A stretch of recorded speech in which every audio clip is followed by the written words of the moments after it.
తొలి ప్రేమ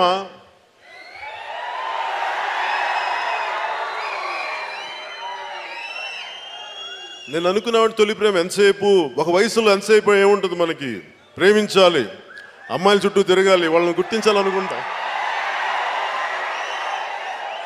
కానీ అప్పటికి నాకేమనిపించిందంటే బాధ్యత లేని ప్రేమ ఏం ప్రేమ అనుకున్నాను.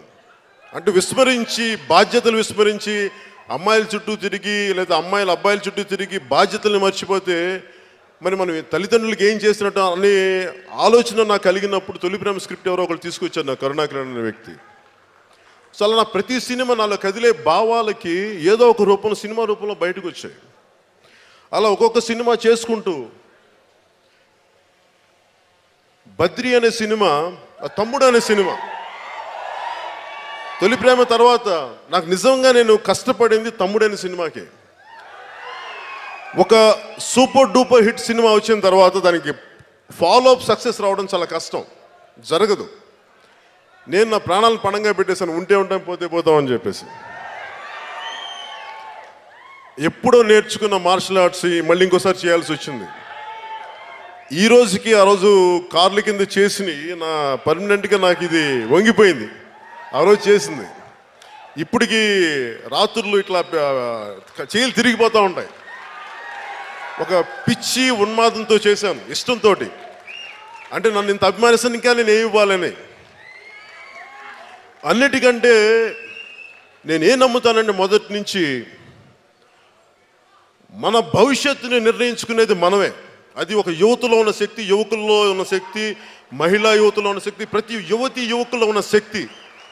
దానిని ఎవరో కూర్చోబెట్టి నువ్వు చెయ్యలేవు, ఇది నీ వల్ల కాదు అని చెప్పే హక్కు ఎవరికీ లేదు అని చెప్పడానికి నిదర్శనం తమ్ముడు సినిమా. అది నేను గుర్తించాను, నేను దారి నడిచాను. అలాంటి భావాలు వెతికే వాళ్ళకి ఆ సినిమా ఎంతో కొంత ఒక స్ఫూర్తి కలిగించాలనే ఉద్దేశంతో ఆమె ట్రావెలింగ్ సోల్జర్ అని పెట్టాను. దానికి కారణం ఏంటంటే నన్ను హద్దులు గీసేది మీరెవరు, బయట సమాజాన్ని నేను అడగదలుచుకుంది. నన్ను హద్దులు గీసేది, నేను ఏ స్థాయికి వెళ్ళాలి, నేనంటే నేను కాదు, మీరు ప్రతి ఒక్కరు, ప్రతి ఒక్క యువతి యువకుడు చిన్న వయసు నుంచి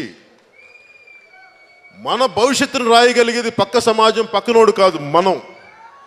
మనలో ఉన్న చేతనం, మనలో ఉన్న భగవంతుడి శక్తి, దానిని గుర్తించినప్పుడు మనల్ని ఏది ఆపలేదు. నేను అది చెప్పదలుచుకున్నాను. ఆమె అంటే మీరెవరు నన్ను ఆపడానికి, నా గ్రోత్ ఎంత, నేను అనుకున్నంత, మీరు అనుకున్నంత కాదు, నేను అనుకున్నంత నేను ఎదుగుతాను, మీరు అనుకున్నంత నేను ఎదగను. అది నా ఒక్కడి గురించి మాట్లాడలా, నాలాగా నేను చాలా చిన్న స్థాయి నుంచి వచ్చాను. ఇప్పటికీ చిన్న స్థాయిలోనే ఉండటం ఇష్టం. ఆలోచన విస్తృతి పెద్దగా పెంచుకుంటాను, కానీ ఇక్కడ మటుకు అడుగులు భూమికి తాకి ఉండాలని కోరుకుంటాను, భూమికి బలంగా అతుక్కుపోయి ఉండాలని కోరుకుంటాను. అది నేను పంచుకున్నాను తమ్ముళ్ళు.